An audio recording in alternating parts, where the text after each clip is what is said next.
जी बिस्मिल्लाहिर्रहमानिर्रहीम। जी बेटा screen share अब आप लोगों के साथ।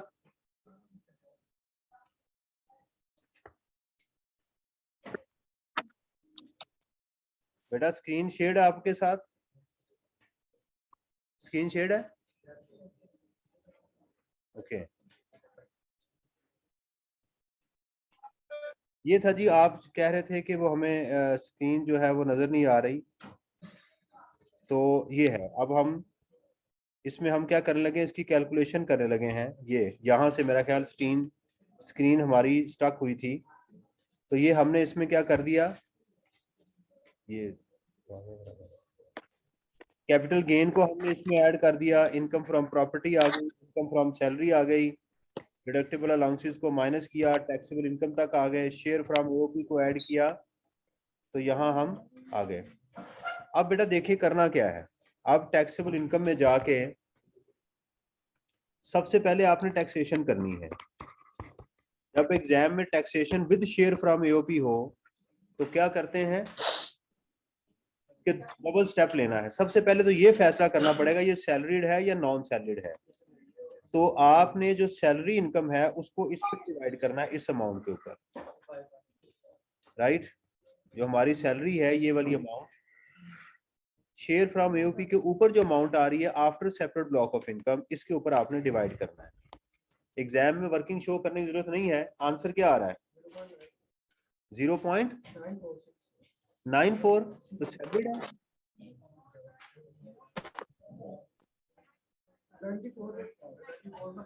वही 75 से ज्यादा ही है ना जी। प्लीज यार प्लीज,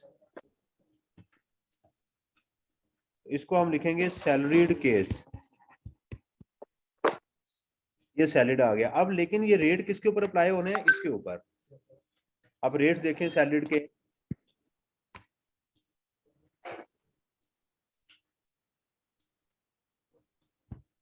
ये लास्ट स्लैब में नहीं है, 7 मिलियन है ना, तो इसमें फॉल कर रहा है ये 670 plus 22.5%। 670 plus 670 plus 22.5% of the amount minus 5 million।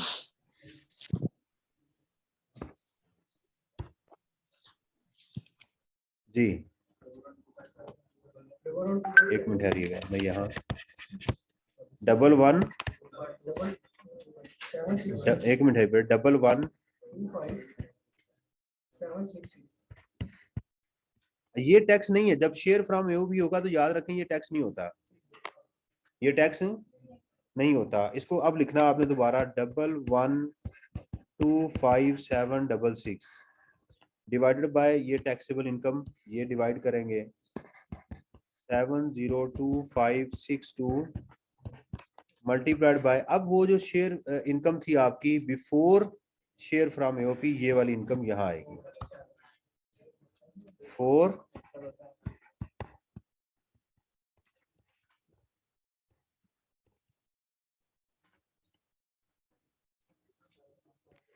76577, ये हमारी अमाउंट आएगी। अब नॉर्मल क्वेश्चन स्टार्ट हो गया। अब नॉर्मल क्वेश्चन स्टार्ट हो गया। किसका? इसका वो कह रहे हैं मकसद क्या है। इसका मकसद ये है कि आपके ऊपर असल में आपकी टैक्सेबल इनकम ये थी। ये पूछने का मकसद क्या है, असल में टैक्सेबल इनकम ये थी। ये जो इनकम है ना ये टैक्सेबल नहीं, इसमें एग्जाम्प्ट इनकम भी शामिल है, लेकिन आपको जो रेट लग रहे हैं ना ये वाले, ये इसी के लग रहे हैं, इस इनकम वाले। इसको ऐड करने का मकसद ये था कि ताकि आपको रेट्स जो लगे हैं वो टोटल इनकम वाले लगे, लेकिन रहे आपकी एग्जाम्प्ट इनकम बाहर ही। स्लैब बड़ी हो गई आपकी, स्लैब बड़ी हो गई जी। अच्छा आप देखिएगा, फुल टाइम टीचर है less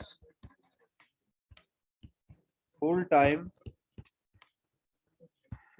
teacher, full time teacher allowance के लिए हमेशा जो रेट्स लगते हैं, हमेशा जो रेट्स लगते हैं वो सैलरीड के लगते हैं।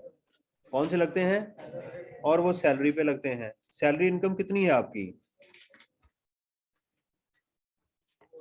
ये है सैलरी 4585, ये कहाँ फॉल कर रही है,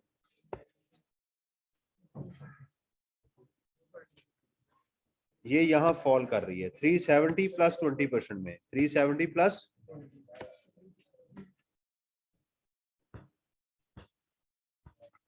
तो हम लिखेंगे 25% of 370 plus 20% of 4,000,000 exceeding amount 2.5 million।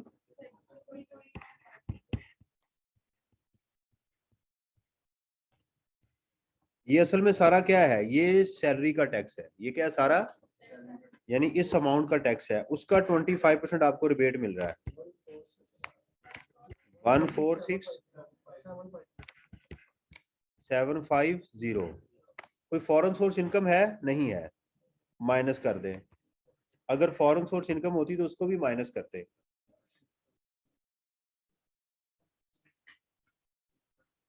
Ji 622023।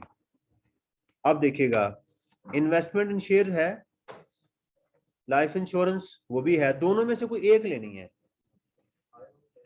Less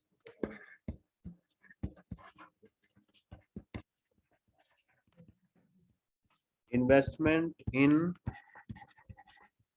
shares. कितनी है इन्वेस्टमेंट इन शेयर्स, ये देखिएगा हमें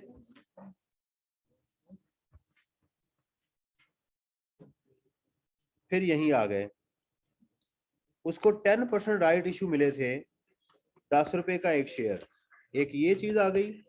लाइफ इंश्योरेंस प्रीमियम उसने 50,000 रुपए की है, इन दोनों में से किसके ऊपर, चलें पहले इसको तो करें ना, ये देख लें पहले। यहाँ राइट इशू मिले हमें 10%, किसका 10% इसका लेना है, तो राइट शेयर कितने मिले हैं 5,000 इंटू 10% इंटू एक शेयर कितने का है 10 का, तो आंसर क्या आ गया 50,000। और 50,000 ही हमने लाइफ इंश्योरेंस में पे किया है, तो एक अमाउंट ले सकते हैं। अगर हायर होती तो फिर हायर ले लेते हैं, ये लॉ में नहीं लिखा हुआ, जो भी ले लेंगे ठीक होगा आंसर, लॉ में और लिखा हुआ है, और दोनों में से कोई एक ले सकते हैं। चलें अमाउंट पहले ठीक कर लें जो आप कह रहे हैं, जो गलत मुझे लिखवाई है आपने,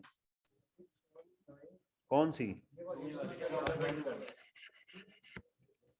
6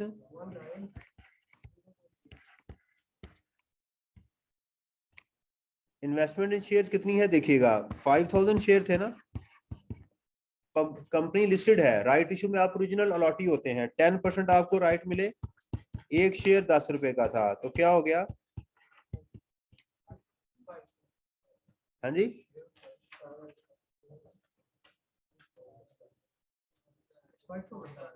5,000 आ रहा है, 5,000 आ रहा है, एक सिफर ही आपने ज्यादा लगा दिया। और लाइफ, इन दोनों में से कोई एक लेना है, ऐड नहीं करना दोनों को, ठीक है। यहाँ एक है प्रॉब्लम, अभी मैं इस लेवल पे डिस्कस नहीं कर रहा कि शेयर फ्रॉम एओबी को क्या करना, छोड़ दें आप, इस अमाउंट को क्या करें, tax 619023 divided by taxable income, right. कौन सी लेनी है, इसमें शेयर फ्रॉम एओपी है, नहीं है, तो नीचे इनकम भी कौन सी लेनी है जिसमें शेयर फ्रॉम एओपी नहीं है। लेकिन वैसे मैं चीज आपको बता दूं, यहाँ पर लॉ में ये बात लिखी हुई है, हमारी अंडरस्टैंडिंग है कि यहाँ पर जो इनकम आनी चाहिए उसमें शेयर फ्रॉम एओपी भी हो, और उसके नीचे जो है वो इनकम और टैक्स दोनों में होना चाहिए। बहरहाल मैं आपको सादा बता रहा हूँ कि इसमें ये आज तक पेपर में कभी नहीं आया, इसलिए मैं इसको इस तरह से कर रहा हूँ। टैक्सेबल इनकम क्या लिखूं यहाँ 4779। मैं बार बार बता रहा हूँ, ओरिजिनल जो ट्रीटमेंट है उसके अंदर जब ये वाला फार्मूला लिखेंगे, अगर शेयर फ्रॉम एओपी हो तो यहाँ टैक्स भी शेयर फ्रॉम एओपी वाला आएगा, और टैक्सेबल इनकम भी शेयर फ्रॉम वाली आनी चाहिए। अगर याद रहे तो वही करें पेपर में, सादगी के लिए, क्योंकि स्टूडेंट कंफ्यूज होता है सर पहले भी शेयर फ्रॉम एओपी आ गया, फिर भी आ गया, फिर आ गया, मैं कंफ्यूज हो गया हूँ। तो सादा तरीके से बता रहा हूँ कि आप ऐसे कर सकते हैं, लेकिन असल तरीका यही है कि यहाँ टैक्स, वो क्या अमाउंट है जिसमें टैक्स शामिल था शेयर फ्रॉम एओपी का, 765,773, और इसमें इनकम भी वो लेनी है जिसमें शेयर फ्रॉम एओपी हो, वो कौन सी है, 702, ये होना चाहिए, राइट। बता रहा हूं आपको, आपकी किताब में भी यही लिखा हुआ है, लेकिन मैं कह रहा हूं कि ये क्वेश्चन आज तक शेयर फ्रॉम एओपी के साथ कभी टैक्स क्रेडिट नहीं आए, तो याद रह जाए कर लें, नहीं तो ये कर दें, घबराना नहीं आपने। अब मल्टीप्लाइड बाय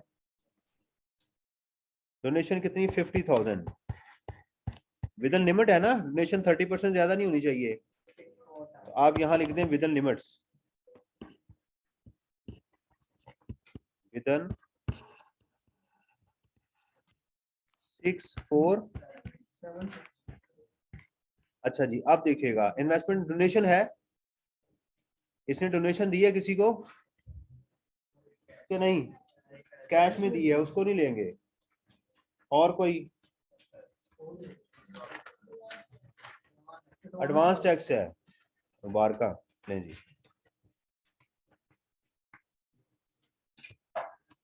और contribution in approved pension fund नहीं है उल्लू, कहीं पढ़ा मैंने, उसको भी करेंगे ना, लेस कंट्रीब्यूशन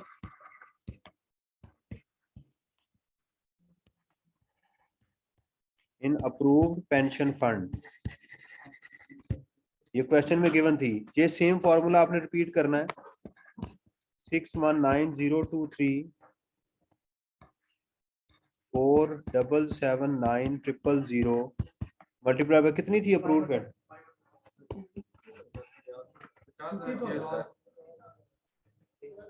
हाँ जी 50,000 सेम आ गई, ये भी विदिन लिमिट है, यहां भी लिखते हैं विदिन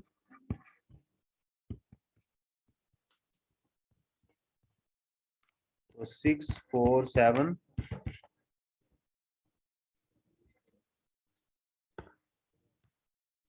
माइनस करें,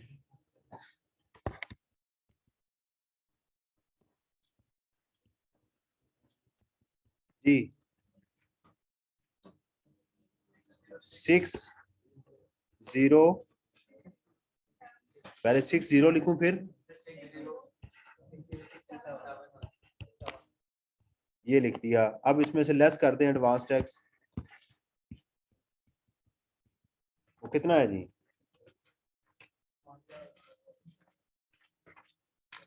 एंड पे गिवन है सेल 5,000।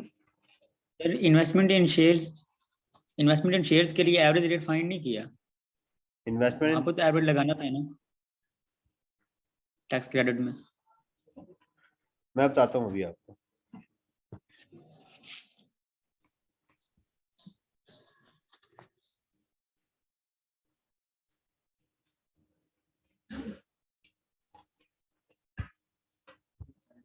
एडवांस टैक्स में आपके पास है जी सेल फोन का, बेटा एक मिनट आपको बताता हूँ, 5,000 और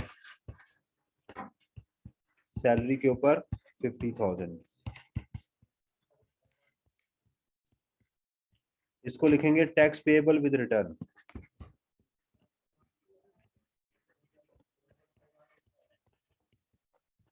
विद रिटर्न कितना 5551, ये था जी।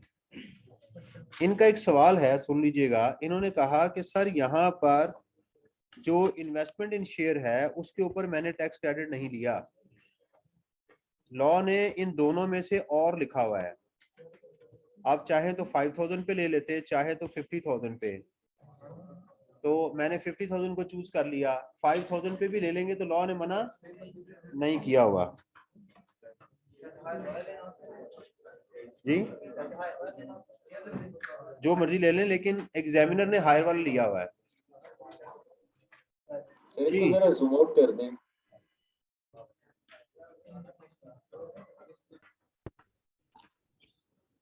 ये पूछ रहे हैं जी, आपने जो शेयर फ्रॉम एओपी का बताया वो जरा दोबारा समझा दें। यहाँ सुन लीजिएगा, हमने क्या किया कि ये जो टैक्स आया था आफ्टर फुल टाइम टीचर और जो इनकम आई थी उसके साथ हमने एवरेज लिया, लेकिन जो लॉ में है, जो लॉ में लिखा हुआ है वो ये लिखा हुआ है कि जब आप टैक्स क्रेडिट लेंगे एवरेज वाले डोनेशन का, ये सारे ही, उस टैक्स के अंदर शेयर फ्रॉम एओपी का टैक्स ऐड होना चाहिए और जो नीचे इनकम लेंगे उसमें भी शेयर फ्रॉम एओपी की इनकम ऐड होनी चाहिए। असल फार्मूला ये बनता है। मैंने कहा अगर एग्जाम में आपको टेंशन पड़ जाए कि यार यहाँ क्या करना है, तो आप ये भी ले लेंगे तो कोई क़यामत नहीं आ जाएगी। लेकिन लॉ में जो लिखा हुआ है वो ये लिखा हुआ है कि जब आप यहाँ पर कैलकुलेट करें इस एवरेज फार्मूला के लिए, तो आपने क्या करना होगा जी, आपने कौन सी अमाउंट लेनी होगी जी, जिसमें एओपी वाले ऐड हों, ये वाली आपने अमाउंट इसमें लेनी होगी। ये मैंने बताया था, राइट। तो इसके अंदर हमने अभी देखें कितना हमने काम आज किया, 3 या 4 सेशंस के अंदर।